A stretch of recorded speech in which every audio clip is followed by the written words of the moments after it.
Aloha, everyone.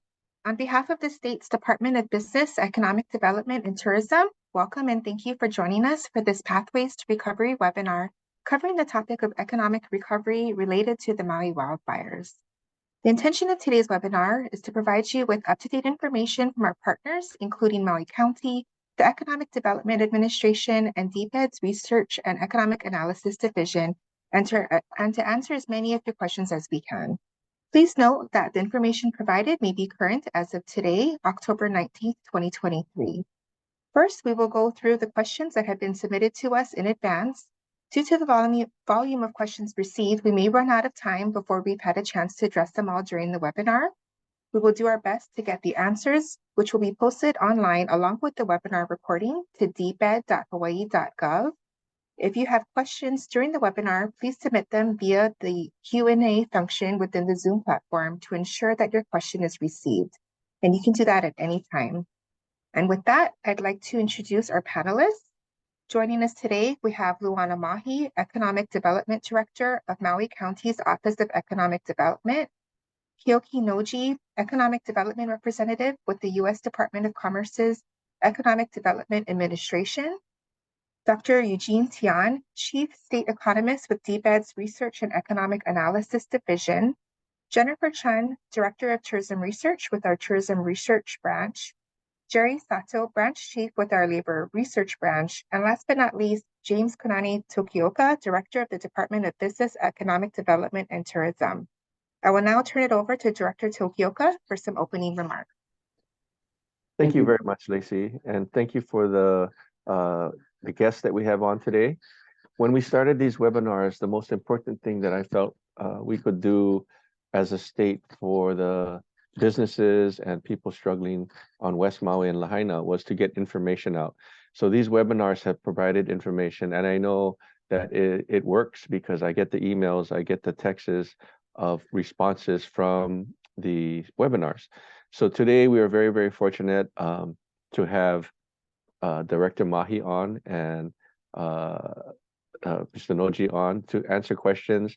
I know many people in West Maui that have questions about funding sources, about economic support, about anything that with SBA, which we've had them on, have had this opportunity to learn. And as I said before, if there's other things that people need information on, please let us know.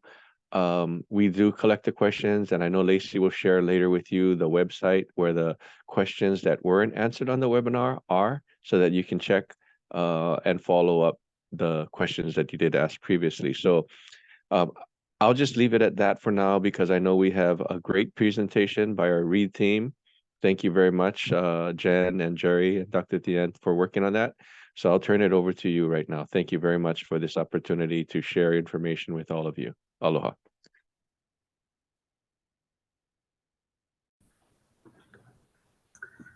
Thank you, Director. I'm Eugene Tian. I'm the Economic Research Administrator. We actually had a Hawaii Economic Association conference last Friday, and I was the one of the panelists presented the economic forecast for this year and also next year.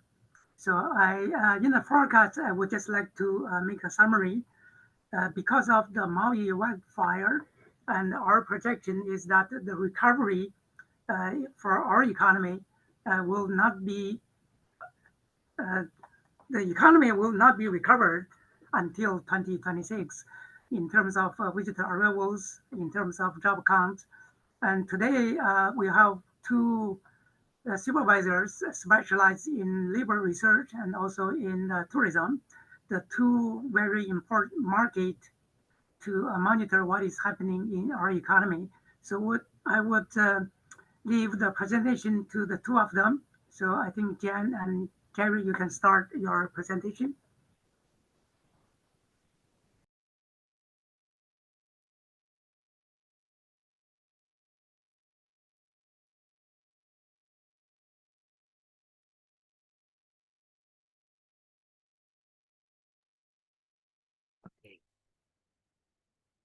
Next.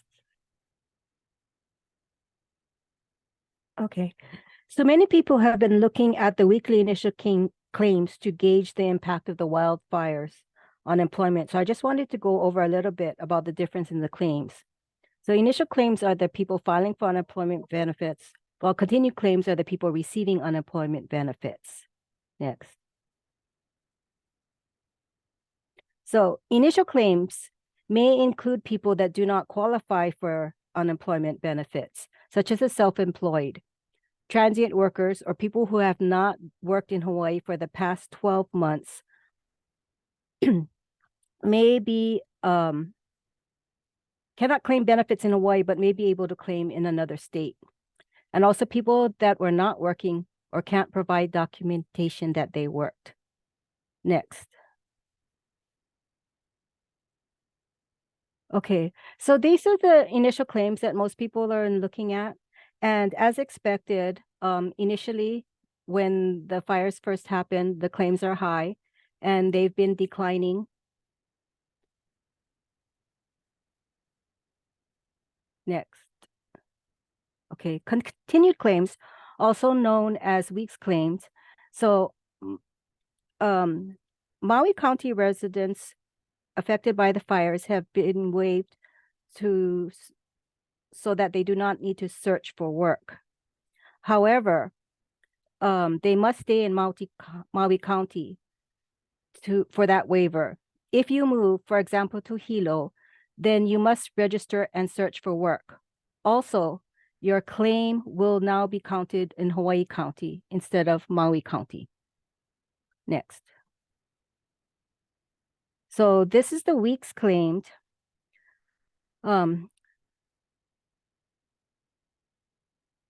As you can see, it peaked in September, so about a month after the fires. And then they're starting to drop off, and that may have to do with some people moving to other counties, partially to. Next. So the unemployment rate is using 1 week in the month. The reference week for August was the week ending August 12th. The wildfires began on Tuesday, August 8th. So people that were working during that week would not have been counted as unemployed. So they will see the big jump in September for the week ending September 16th. The reference week ending September 16th. That's when the majority of the claims will be showing up. Also, continued claims cannot be partial claims. Next. So if you're still attached to your regular employer, work less than your full-time hours, and earned less than your weekly benefit amount during the week, you may be eligible for partial unemployment benefits. But people receiving these partial unemployment benefits are counted as employed and not unemployed.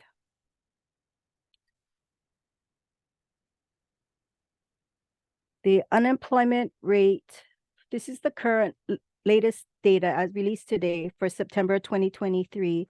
You could see that Maui County increased from a revised rate of 4.5% to 8.1%. Next. So this is the job count by industry statewide, comparing pre-pandemic September 2019 to September 2023. And you can see that the largest declines are in accommodation, food service, and retail trade. Next. So Maui County, we're comparing the same pre-pandemic period in the slide on the table on the left, and then over the month on the table on the right. And we can see the same large declines, accommodation, food service, retail trade, also transportation, warehousing, and utilities, and with transportation being the largest industry in that sector. Next. So this is the job count over time. Maui County didn't quite recover from the pandemic before the wildfire. Next. These are the major sectors. So food services, again, recovered better than most industries before the fires, and then this decline. Next. Accommodation, still low following the pandemic, and then further decline with the wildfires. Next. So retail trade did not recover and experienced further decline with the wildfires. Next. So transportation, warehousing, and utilities, which again is mostly transportation, also not recovered from the pandemic before further decline with the wildfires. Next. The payroll job recovery table is a percentage of the jobs pre-pandemic to September 2023 for the state and all counties. And so you can see with Maui County at 88% with the pandemic and the wildfires, well below the other counties and the state. Next. Hi, now I'm going to move on and talk about some tourism stats. So we put out the visitor stats on a monthly basis, and the September numbers will be published at the end of the month. But what we do have available for you to look at on a daily basis are what we call the daily passenger counts. And this screen that you see here, this is domestic. So flights from the U.S. mainland, average daily domestic passenger counts.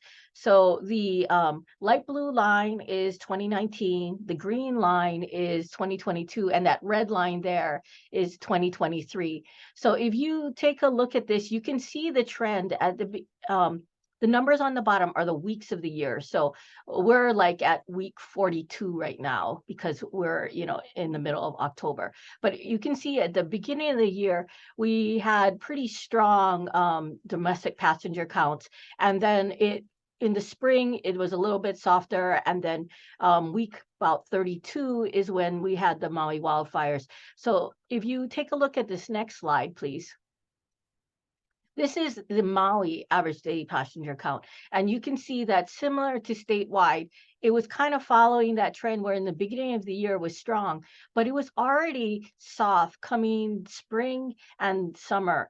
And then when the wildfires hit, that you see this sharp decline in domestic passenger arrivals to the island of Maui. But as we are nearing current period, we do see that is increasing. So next slide, please. I wanted to show you the exact counts by day. So if we look at August 7th, the day of the fire, people weren't aware of the fire. The flights were coming in normally. There were almost 7,500 people that arrived on the island of Maui on direct trans-Pacific flights from the mainland. But then we look at October 8th, which is the day that Mayor Bisson said that we could reopen. And there's just under 4,000 direct arrivals from the mainland. So not this huge amount that some people were fearing. Next, please. So if you look at Maui, in comparison to the rest of the island, so that yellow orange line there is for Honolulu, pink is Maui, red is for Hawaii Island, and purple is Kauai. You can see the passenger counts to the other islands have pretty much been stable on a daily basis. And you can see at one point towards the beginning of the month that Maui had the second highest amount of daily arrivals from the U.S. mainland. And then with the fire, it dropped down. But coming into September, the number of arrivals to Maui actually started exceeding Hawaii Island again. And so while it's not to the level that it used to be at the beginning of August, you can see that Maui again is the number 2 island for daily passenger arrivals. Next, please. So looking for this month and ahead, these are the number of scheduled flights and air seats for the Kahului Airport. And the dark blue line here is 2022, and the light blue line is 2023. And you can see that the number of flights and air seats are drastically lower than what they were last year. And some of that is because of changes in schedule that were planned ahead of time, but a lot of it is in reaction to what was happening with Maui. Next, please. Looking at the monthly hotel performance. So this is for the state, and this was also just released this morning also. So fresh data, if you want to read the whole report, it's on the Hawaii Tourism Authority website. But the dark line there, the dark bar there is 2023 average daily rate for the state, with the lighter lines being 2022 and the lightest line being 2019. So you can see here for the month of September, overall, ADRs were higher for the state, and occupancy was a little higher than 2022, but still below 2019 levels for the state. Next, please. Looking at Maui County, you can see in August and September that dark green line, how it's dropping for occupancy in August and it's regaining in September, where it's not very much below the 2022 occupancy that we saw in September of last year. Rates are a little bit higher, but that's more of a function about what happened in 2022 than what's happening now in 2023. Next, please. Looking at it at a weekly basis, again, the dark line is 2023 with the lighter lines being 2022 and the lightest line being 2019. We do see that occupancy on a weekly basis has been increasing. So what I have to note about this weekly data is that this is only for participating properties. So there's a lot more properties that participate in the monthly hotel survey than they do on the weekly hotel survey. So these properties are mostly large branded hotels that have, you know, well-organized accounting departments that send this data in. And so some of this increases that you see in occupancy are driven by recovery in Wailea and also in Lanai. And so, because this is for the entire county of Maui. Okay, next, please. So taking a closer look at Wailea and West Maui. So the green is Wailea and the blue is West Maui. And again, this is only for the properties that are participating. And if you're looking at that blue line, you can see that for after the initial dip, we see a relatively steady occupancy level for that West Maui area. And that's because pretty much the only people who are in West Maui are the people who are displaced residents and relief workers. You know, although West Maui did open up, you know, for the most northern part, you know, we didn't see a huge amount of increase in occupancy in the last few days. So if you take a look towards the right-hand side of the slide, going the 8th through the 14th, yes, it is an upward trend, but the upward trend in the green Wailea is much more significant than what we're seeing in the West Maui area. And if you look at the green bars, that's average daily rate, and Wailea has among the highest average daily rates in the whole country. So we still see strong rates in that area, and the West Maui rates are pretty much the same due to who's in those hotels. Next, please. This is a different kind of slide. This is looking at air ticket bookings, the trend. And so what we have is air ticket bookings for the historical period, and then also forward looking for future arrivals. So if you look at the blue, which is going to be the current period or 2023 versus the green, which is last year, as I mentioned with the passenger counts, we did see that strong booking in the beginning of the year for first quarter, with a little bit of softening through the summer. And then if we look at the out months, October, November, December, we see that the bookings right now, that is what's on the books right now compared to the same period of time last year. So what's on the books right now is slightly ahead of what we had at the same time last year. So next. Okay, so now we're looking at Maui. So again, Q1 was stronger, and then we saw that softening in spring and summer, and going forward through August, September, October, we see that decrease in air bookings in November, December are also behind on pace. So what we're talking about for these future months, October, November, and December, is a pace of the air ticket bookings. Next slide, please. So breaking it down by market, so the two top markets for the island of Maui are the United States and Canada. So if you're looking at this, what this trend is showing is, again, that strong first quarter, the US market was softer in the summer, and it continues to be soft through the end of the year. Next slide, please. Maui, for Canada, is a slightly different story, which had a much stronger first quarter for the Canada market, and summer wasn't so bad. But then while we're looking at August and September, a lot of those direct flights from Canada were canceled. So that's no surprise that Canadian arrivals to Maui for August and December were down. October is also people are still recovering. But if we look here at November and December, we're seeing that Canada air bookings are only slightly off pace. And next, please. So this is a different kind of data set that we've actually never shared before publicly. So we have access to a credit card database through a special license. And what we asked for was looking at credit card spending for the whole state.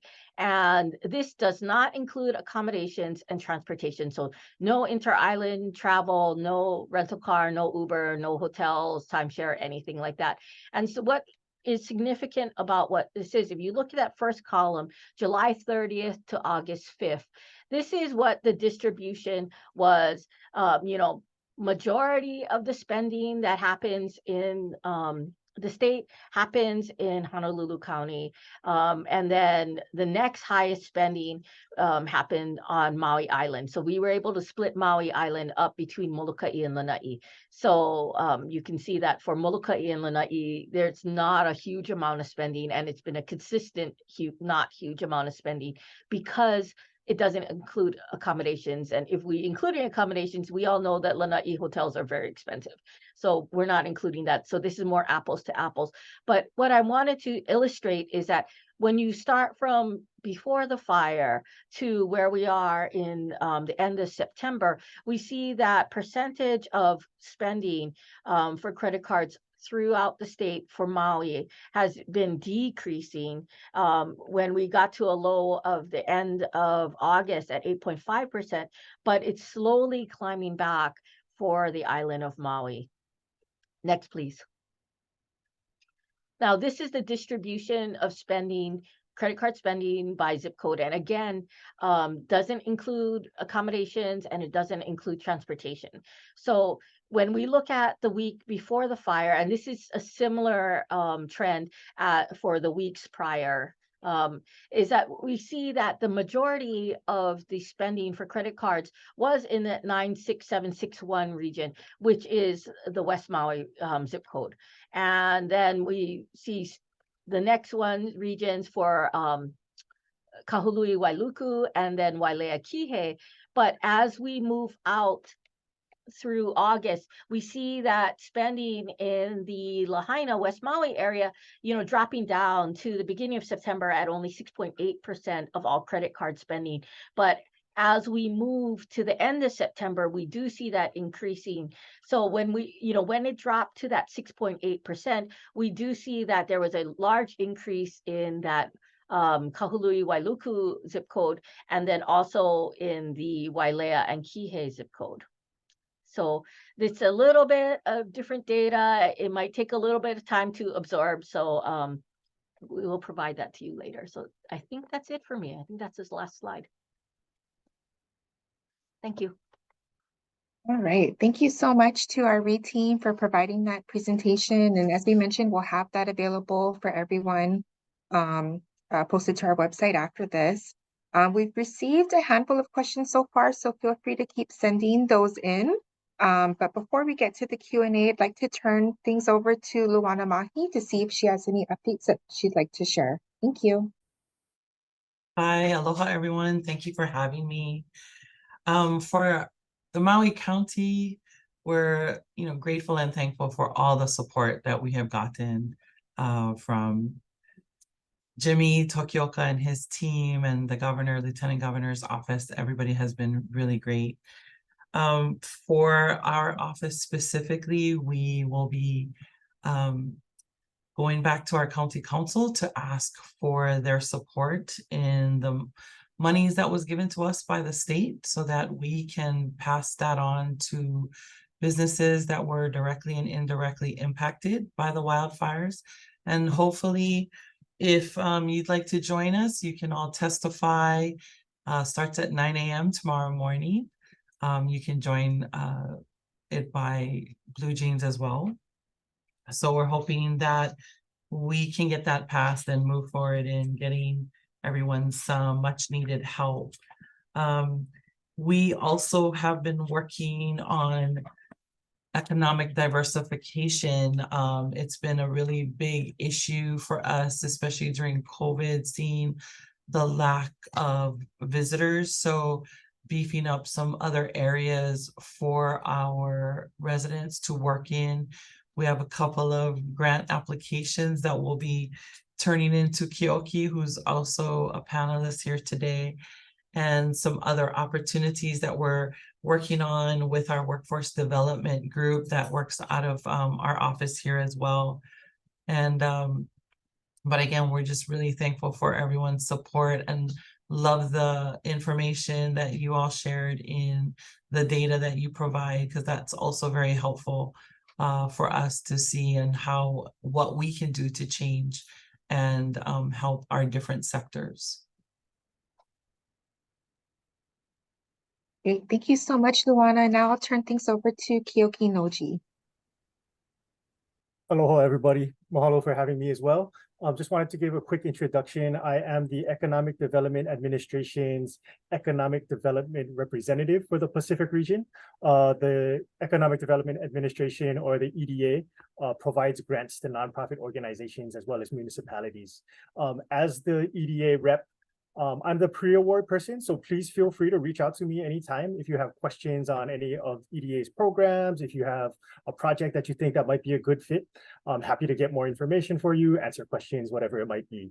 In terms of updates, we're still awaiting funding for federal fiscal year 2024 for our normal programs, as well as economic disaster recovery funding. But we'll certainly broadcast that widely once that information becomes available. Thank you. Okay, great. Thank you so much. So with that, we'll move over to some of the questions that have been coming in. The first question says, my restaurant has now lost all our staff to the mainland or other businesses since we cannot open. Where is the support from the government? SBA loans have been denied. So I'll turn this over to Jimmy to see if he has any insights to provide on that. Thank you. Yes, thank you, Lacey. So just as a matter of information to everyone, and I know Governor Green and Mayor Bisson have been working really hard to get support with these monies out to the community. The state Director of Budget and Finance sent the money over to Maui County on September 8th. It's my understanding in having the discussions with Luana, and what she said in the program earlier is that tomorrow is the final reading for that money to be released. And we've tried to get it out as soon as possible. We understand that there are provisions that the county council wants to put in prior to the money getting out to the people, but hopefully it doesn't get deferred another day, because if it does, that's another 2 weeks if they don't hold a special hearing. I was on the phone this morning with Leslie Wilkins from MEDB, and I know they're working hard with Debbie Kabibi over at MEO to make sure that safeguards are in place to this money that's going to be distributed. And I think we spoke about it in the previous meeting, but we just want to make sure that whatever money is given, whether it's the state's money or the county's money or the philanthropic money, that the money gets spent on Maui and in Hawaii. We certainly don't want to be giving forgivable loans out to individuals and then they leave the state and go to work somewhere else. But that was a provision that we already sent over from the state to the monies that was sent on September 8th. So we will continue to work with them, MEO and MEDB, to get it out as soon as possible, as soon as they get it. And hopefully the county council, as Director Mahi said, gets the approval tomorrow. And it would be very helpful for many of you who are waiting for these funds to contact the county council and ask for their support, because we know that you need it, and you needed it 2 months ago, a month and a half ago. So, that's what the status is on that. Lacey, thank you for the question. Okay, thank you so much. Another question that came in is about a restaurant that burned to the ground. They just got their liquor license tax bill and wondering if the liquor department can still bill a business that burned down. So I'll turn this over to Director Mahi to see if she might have an answer for that. I do. I did speak to Director Silva of the Liquor Control Department. And so the bill that you received was actually for sales you made last year. And it's for money you've already earned, not for money that you weren't able to earn since the wildfire. And it's 0.0049% of your establishment's earnings. But if you have any questions, you can call him directly. His number is 808-243-7754. And he gave me permission to share that number with you. Thank you so much. And we'll go ahead and provide that contact information in our follow-up as well. The next question that came in says that some businesses were in the process of being sold on August 8th. If the business changed hands after the August 8th fires, are the new owners eligible for any funding, support, loans, MEO, forgivable loans, or other grants from SBA, FEMA, MEO, or any other government agency? So I'll go ahead and pass that over to Director Tokioka. Okay, thank you, Lexi. I'm not 100% sure on the answer.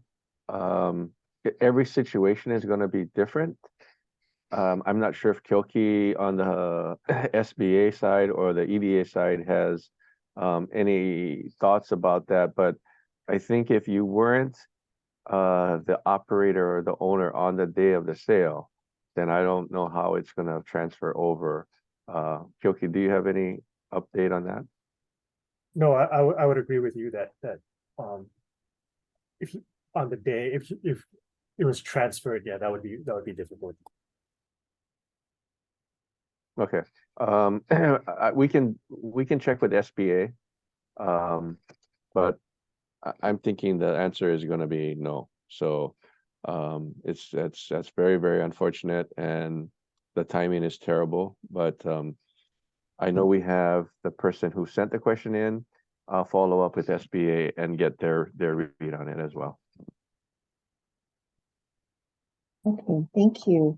The next question asks, does the hotel occupancy include the displaced residents? What percentage is represented by those residents?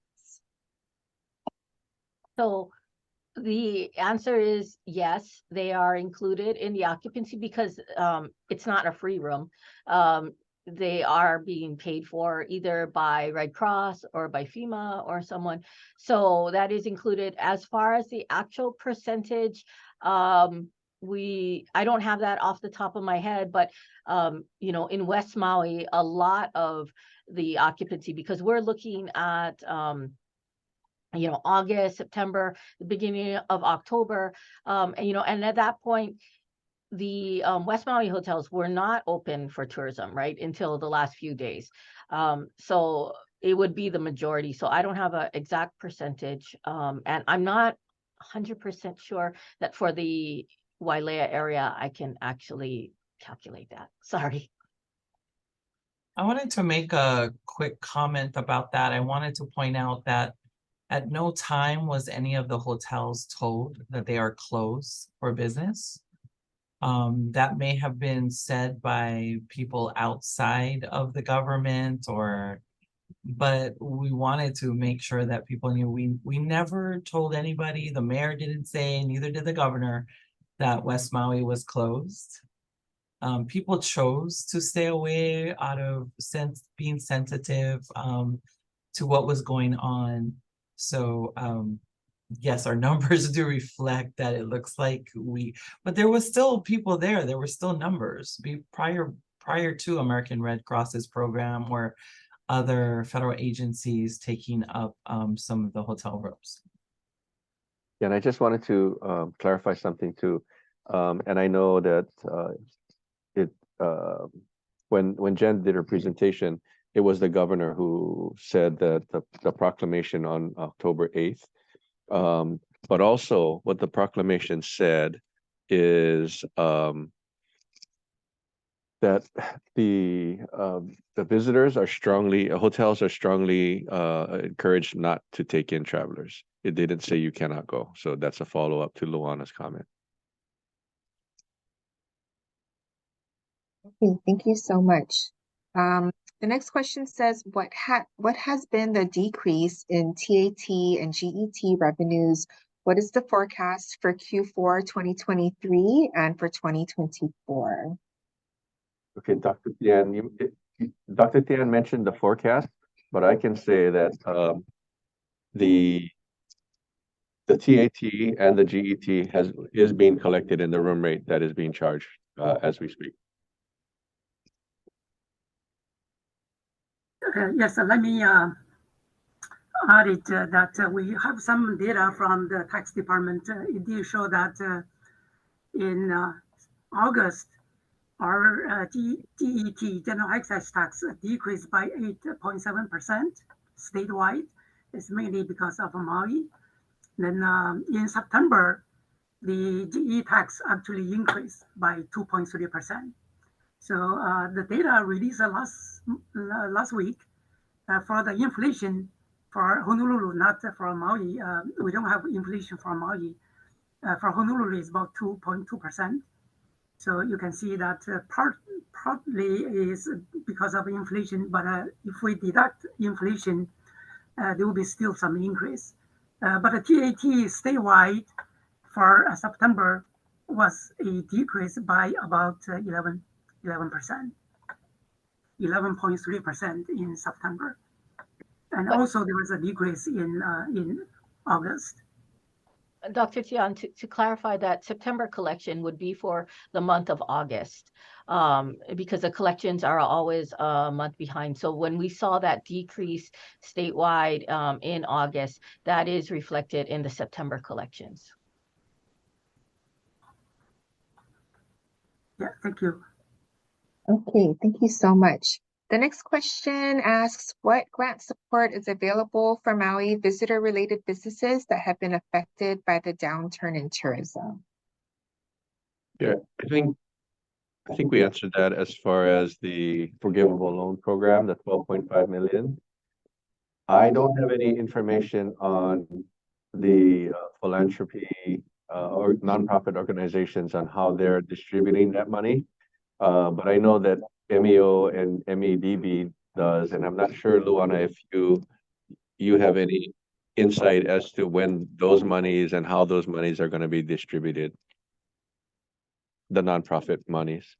Right. I'm not sure either. They both, I know MEO had given out $95,000 earlier in September from a donation they received. And I don't know if there's other organizations that have applied or have received other monies from donations and what their plans are. I know different organizations have mentioned, oh, we've collected X amount of dollars, but they haven't told us how they plan on using them yet. So we will be following up with those organizations that did receive direct donations. If I could add specifically for EDA, while you cannot be a for-profit organization and apply for an EDA grant, umbrella nonprofit organizations such as economic development organizations or EDOs are eligible to apply and can focus their grant funded projects on specific industries. So something like that could potentially be a good fit for EDA disaster supplemental funding, which is specifically designated to help with economic recovery efforts following a major disaster. So, broader projects helping to drive tourism numbers and things like that to support tourism related businesses would be a fit for EDA funding. Okay, thank you so much. The next question says, initially, commercial mortgage relief was 3 months. I have talked to many commercial building owners who say November 1st, they have to start paying rent again on buildings that are burned down. What legislation is in the works to help with commercial rent relief in the likes of moratorium or governor mandates until these buildings or business owners to rebuild, which is estimated for Front Street at 5 to 10 years? Is anyone able to offer any insights into that? I can answer part of it. So bills don't get introduced at the legislature until the legislature starts, which is in the middle of January. So whatever bills are going to be introduced, we don't know as of yet.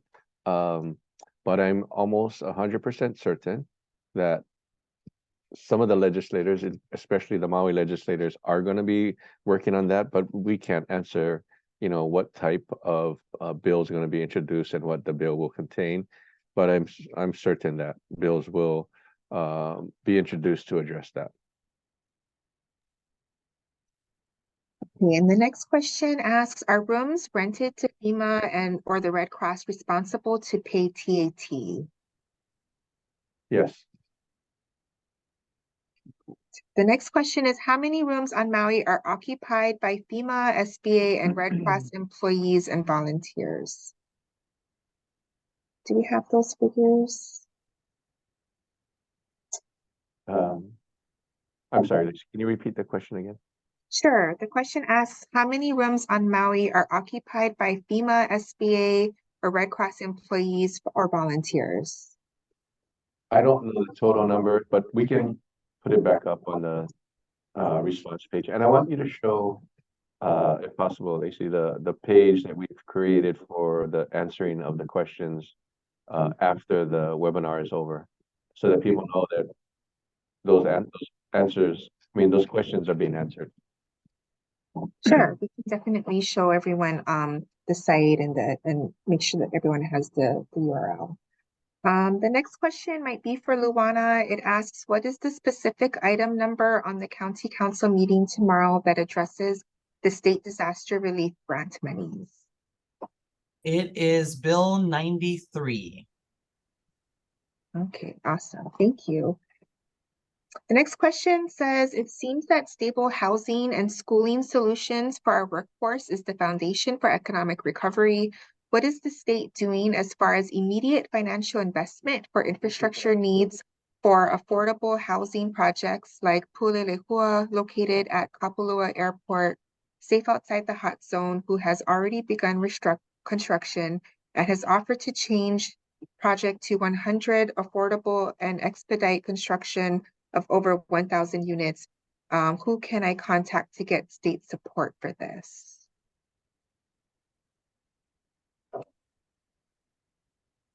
Okay, so there's 2 agencies that are out of DBED that we will follow up with, and that's the Land Use Commission and also the State Planning Office. So once again, we'll get that information from the sources and then get the answer back to the person who asked the question. Okay, thank you. I don't know the answer to that question as of right now.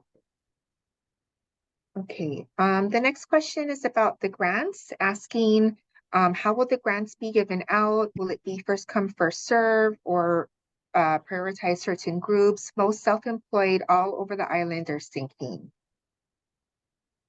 That is actually a discussion that I will be having with Maui Economic Opportunity as well as Maui Economic Development Board this afternoon to go over a lot of those questions that we've also received.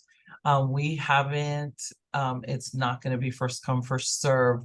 We're trying to make it fair across the board and taking direction from Governor Green when he mentioned providing this funding earlier in September. So we're trying to stick with what he had mentioned was going to happen. And what he had mentioned was to make sure that whoever applied for the grant and got it, that the money was spent in Maui or Hawaii. And he also wanted to make sure that the first round of funding was for people in the burn area. And then he wanted to make sure that as much as possible, we could support the entire island. And that may be through the TANF funds as well. But that's something that when MEDB and MEO have their meetings and finalize the grant and the procedure, then we can share that information when that happens. Okay, thank you.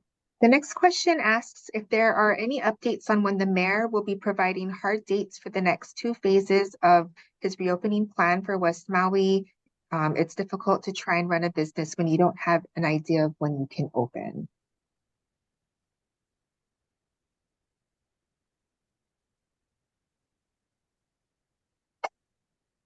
Is anyone able to help address that question? Sorry, I don't have that answer, but I can find out and get back to you so you can put it on the website. Okay, awesome. Thank you.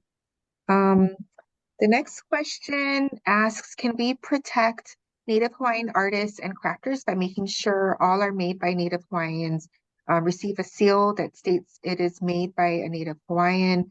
Can we protect art and crafts made on Maui with a seal on each item if the item was at least 50% made on Maui? This is what is done in other states, but not done on Maui. Will Maui protect Native Hawaiian artists and other artists who make their art on Maui so we can make a decent living on island with our trade? It also protects Native Hawaiian culture by perpetuating it. Can Maui economic recovery work on a plan to address this? I can answer that question. So a bill would have to be introduced in the legislature, and I think most of you know that when it comes to coffee and other products that are made in Hawaii, that there is a seal that comes with that, so that the vendor or the artist in this case have the proprietary rights to the things that they make and sell. But right now there is nothing that I know of that protects that industry. So what we'll do is we'll send this question to the committees on culture and the arts at the legislature, the committees that oversee that. So the committee chairs, and we'll also send it to the Maui legislators to let them know that someone from Maui brought this request up, and it is a fair request. We do it with coffee, and as many of you may know, it's not as easy as it sounds because of the proprietary information, because of the fact checking whether it was actually made there. It's like in the coffee situation, is it 50% that comes from Kona or Kauai or anywhere else? So, you know, it's a great question, and we will make sure that we send it over to the legislature so that someone can introduce a bill regarding that. Thank you. The next question asks if any rent control restrictions are in the works. Rent on Maui is skyrocketing as landlords are looking to profit from this.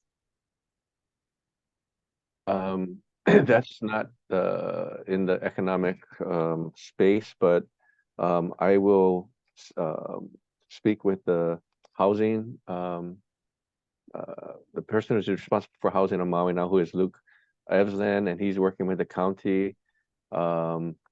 So we will bring that up to those two groups, and have them give us the response as to if and how they will be addressing the rent increases. And so I know that the Attorney General sent out a memo initially, but I understand that the workaround clause to that people were doing is if you were in the property when the fire hit, that they couldn't increase the rate, the rent. But some people had moved out, and when the next set of people moved in, they were increasing the rent by a lot. And so in the discussions that we had initially with the Attorney General, that wasn't covered in any clause, that there's nothing set in legislation or any proclamation that says you cannot increase the rent after the tenant vacates the rental that they're in. So we need to figure out how we do that. And I know the Attorney General is well aware of that situation. Okay, and the next question asks, are the grants promised by Governor 10,000 and 20,000 coming from the Coronavirus State Fiscal Recovery Fund in the amount of 12.5 million with County Council? Can we offer any clarification on that? Yes, that's exactly where the money is coming from. Okay, great. I think we'll give it some time for some other questions to come in, but in the meantime, perhaps we can show the website that was created for this webinar series. Thank you so much. So here it is. The URL is there. It's dbed.hawaii.gov/pathways to recovery. If you go to the DBED website, we have a link from there as well. If you aren't able to recall the URL, but we've been posting if we have any upcoming webinars there. We also have the recordings from the previous webinars included, and then you'll also find the FAQs from each of the webinars posted there as well. And then we've also been keeping the related resources updated as we've been going through the webinars. So as our panelists have been providing various websites or presentations, we've been adding it to this site as well. So feel free to visit our DBED website to get this information. Again, we'll have the presentation that was shared today posted here shortly, along with the recording and the compiled questions and answers. And let's see, I'm not sure if any other, we do have another question. So the next question asks, as Lahaina teachers who have lost access to housing in Lahaina secure housing on the other side of the island, they are being subjected to long commutes, sometimes 2 to 2.5 hours a day. As fire evacuees leave the hotels, is there a program or could one be established to provide hotel rooms during the week to house Lahaina teachers while they are working? Is there a program like that right now? The answer is no. Could it be done? We would have to check with American Red Cross and FEMA to see if they would fund a program like that. And I would have to check. I don't think there's anything like that, and we couldn't run up a program like that. Maybe some of the nonprofit philanthropy organizations could, but right now there is nothing like that. So we understand that it is a very long drive. I know that they're trying to get the schools back up and running, and I also know it's very I don't want to say controversial, but it is an issue that people are very concerned about, especially when the rains and the winds start coming back up, on whether the materials that happens from the fires are going to be safe when the winds come up and when some of the debris removal is being in place. So we will ask the question of Red Cross and FEMA and see if that's an option that they will consider. Okay, thank you so much. So before I turn it over to our panelists to see if any of them would like to offer any closing remarks, just wanted to say mahalo for joining us today. In case we weren't able to get to your question, we do have all of the questions captured including those that may have been on other topics. So again, the answers will be compiled and posted to dbed.hawaii.gov along with the webinar recording and the presentation that was shared today. Please also let us know if you have any suggestions for future webinar topics, or if there are any organizations or individuals in particular that you would like to hear from. So mahalo again, and I'll turn it over to Director Tokioka for some closing remarks. Okay. Actually, before I close, I want to ask any one of our guests if they have any closing comments, and I will start with Director Mahi. Thank you. Yeah, I just wanted to thank Oh, you disconnected, Luana. Oh, okay. you're muted. Oh, there you go. Okay. Yeah, I just wanted to thank you all for the opportunity, and just thank you again for sharing those questions. I know controversial, some in regards to what I mentioned is that it wasn't, you know, the mayor or the governor didn't mention that it was closed. I think it was more of a request just because of the emergency work that was being done. And then of course, making sure that we had the proper resources and services to allow people to come back into West Maui. So thank you again for the opportunity to share that. Thank you, Director Mahi. Keoki, Noji, do you have any comments before we sign out? No, not too much. Just same here. Thank you for the opportunity. Appreciate everybody attending, providing questions. If you have questions following this session regarding EDA grants, please feel free to reach out to me. Yeah, happy to answer any questions or chase down any information. Thank you very much, Keoki. Dr. Tian, on behalf of READ, do you have any closing comments? Yeah, we do provide a lot of data on a daily basis, on the daily passenger count. And on the weekly basis, we have the initial unemployment claims. We have monthly data, quarterly data. Of course, we have annual data. So the easiest way to get to our website, other than the one Lacey is showing you, I think you can Google, just type DBEDT research. It will get you to our website. You can see our data. Thank you. Thank you very much, Dr. Tian. So on behalf of the governor and the lieutenant governor and DBED, I just want to thank you all for tuning in. As we said from the beginning, you know, our greatest tool and our greatest asset is to share the information that we have. You know, DBED is an organization that assists with economic development throughout the state, but we felt that this webinar would give the opportunity for businesses to ask, or business people or people in the community to ask questions that could be helpful to them. And as you can see, whether it came to transportation or housing, you know, we will still make sure that the answers get to people who sent in the questions, because we want to make sure that we are supportive of the things that people in Lahaina need in West Maui, because what happened is a tragedy, and what we want to make sure we provide is hope.